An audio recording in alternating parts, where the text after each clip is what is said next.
नमस्कार मंडळी, श्री स्वामी समर्थ. मी संध्या. माझ्या चॅनलमध्ये तुम्हा सर्वांचं खूप खूप मनापासून स्वागत करते. बघा, 13 डिसेंबरपासून मार्गशीर्ष महिन्याला सुरुवात होणार आहे आणि 14 डिसेंबरला आहे मार्गशीर्ष महिन्यातील पहिला गुरुवार. खूप स्त्रिया, मुली या मार्गशीर्ष महिन्यातील गुरुवारी माता लक्ष्मीचे व्रत करतात, त्यांचं पूजन करतात. पण बघा, मार्गशीर्ष महिन्यातील व्रत जे कोणी करतं, जो कोणी स्त्री पुरुष जो कोणी करतो, ते जर व्रत आपण भक्तिभावाने श्रद्धेने जर केलं तर त्याच्या मनातील सर्व इच्छा माता लक्ष्मी नक्की पूर्ण करते आणि त्यांच्या घरामध्ये सुख, समृद्धी, वैभव याची प्राप्ती होते आणि माता लक्ष्मीचा कृपा आशीर्वाद सदैव आपल्यावर राहतो आणि त्याचबरोबर आपलं सौभाग्य अखंड राहतं. त्यासाठी बरेच जण ही माता लक्ष्मीचं व्रत करतात. पण बघा, हे मार्गशीर्ष महिनाचं व्रत आपण करतोच, पण हा महिना सुरू होण्याआधी आपल्याला काही महत्त्वाची कामं करायची आहेत. त्याचबरोबर काही महत्त्वाच्या गोष्टी आहेत ज्या आपल्याला आवर्जून करायच्या आहेत. यामुळे आपल्या घरासाठी या गोष्टी आपल्याला करायच्या आहेत. घराच्या सुखासाठी, घराच्या प्रगतीसाठी आपल्याला या गोष्टी करायच्या आहेत.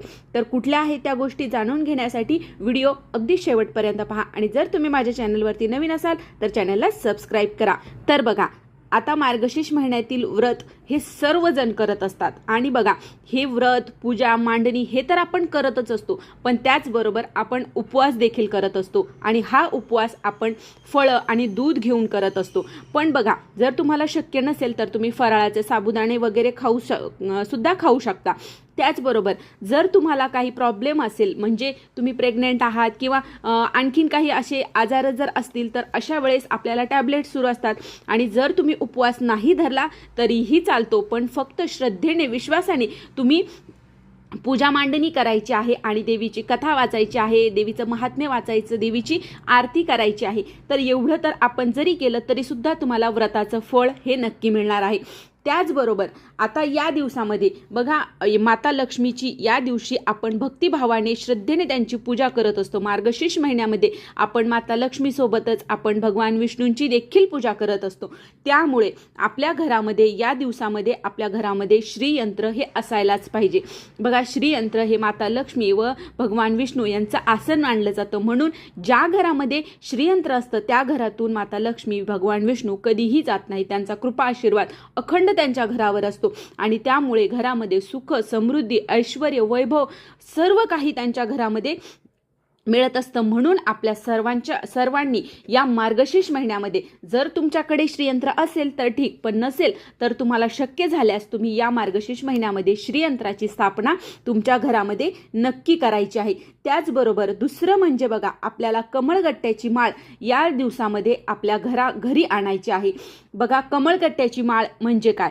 कमळाची जी फुलं असतात त्याच्यापासून जे बी तयार होतं त्याला कमळगट्टा म्हटलं जातं आणि आपल्या सर्वांना माहिती आहे माता लक्ष्मीला कमळाची फुलं ही किती प्रिय आहेत, अत्यंत प्रिय आहेत. जेव्हा तुम्ही माता लक्ष्मीला एक कमळाचं फूल वाहतात तरी माता लक्ष्मी प्रसन्न होत असते. आणि बघा, कमळाची फुलं आपल्याला मिळतात असं नाही, प्रत्येक वेळेस मिळतीलच असं नाही, किंवा कुठे मिळतात तर कुठे नाहीत मिळत. तर अशा वेळेस तुम्ही ही जी कमळगट्ट्याची माळ आहे, ही कमळगट्ट्याची माळ किंवा मणी तुम्ही माता लक्ष्मीला म्हणजे श्रीयंत्रावर किंवा जर तुमच्याकडे मूर्ती असेल तर त्या मूर्तीला जर तुम्ही अर्पण केली तर माता लक्ष्मीला तुम्ही कमळाची फुलं अर्पण केल्याचं पुण्य तुम्हाला मिळत असतं. म्हणून आपल्याला या मार्गशीर्ष महिन्यामध्ये आपल्या घरी ही कमळगट्ट्याची माळ आवर्जून आणायची आहे आणि शक्य झाल्यास श्रीयंत्रावर ही दररोज आपल्याला अर्पण करायची आहे. ज्यावेळेस तुम्ही ही अर्पण करता त्यावेळेस तितकी, आता बघा, ही माळ 21 मण्यांची असते, 51 मण्यांची असते, 108 मण्यांची असते. जेवढी तुम्ही मण्यांची माळ अर्पण करा तेवढे मणी माता लक्ष्मीला अर्पण केल्याचं पुण्य तुम्हाला मिळालं असते आणि माता लक्ष्मी तुमच्यावर प्रसन्न होईल. तर ही कमळगट्ट्याची माळ शक्य झाल्यास तुम्ही मार्गशीर्ष महिन्यामध्ये नक्की घेऊन या. त्याचबरोबर या मार्गशीर्ष महिन्यामध्ये आपल्याला आपला उंबरठा दररोज स्वच्छ करायचा आहे.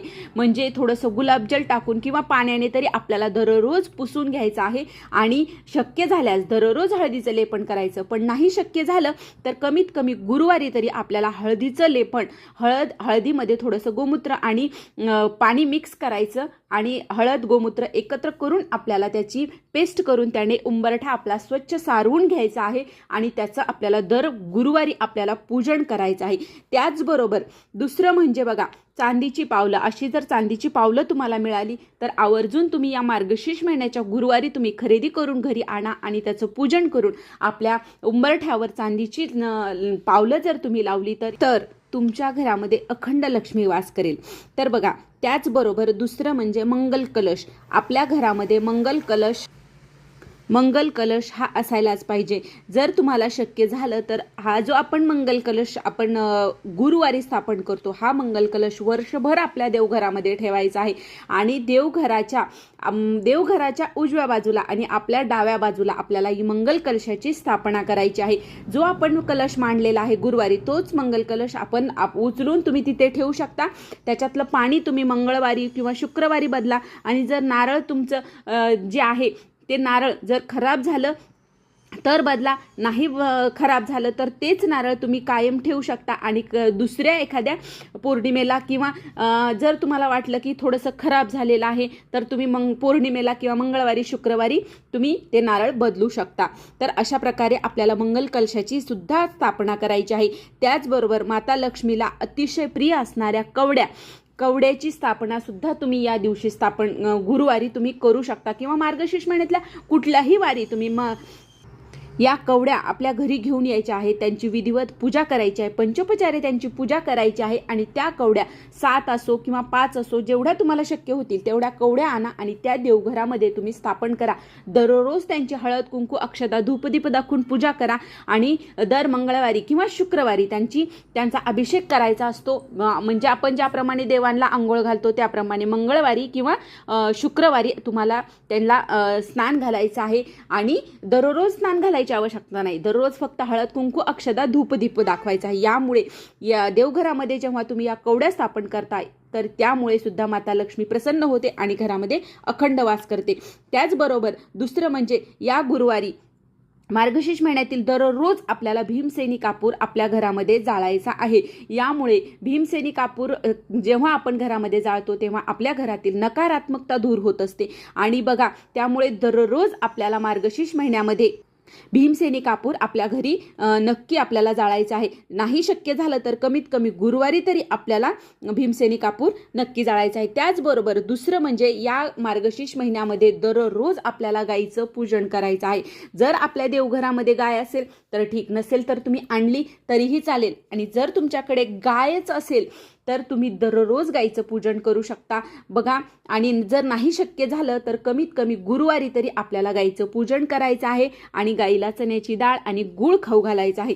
यामुळे सुद्धा माता लक्ष्मी तुमच्यावर अतिशय प्रसन्न होते. त्याचबरोबर माता लक्ष्मी आणि लक्ष्मीनारायणाचा जो फोटो आहे, हा फोटो आपल्या घरामध्ये असायलाच पाहिजे. शक्य झाल्यास दररोज याचं पूजन करा.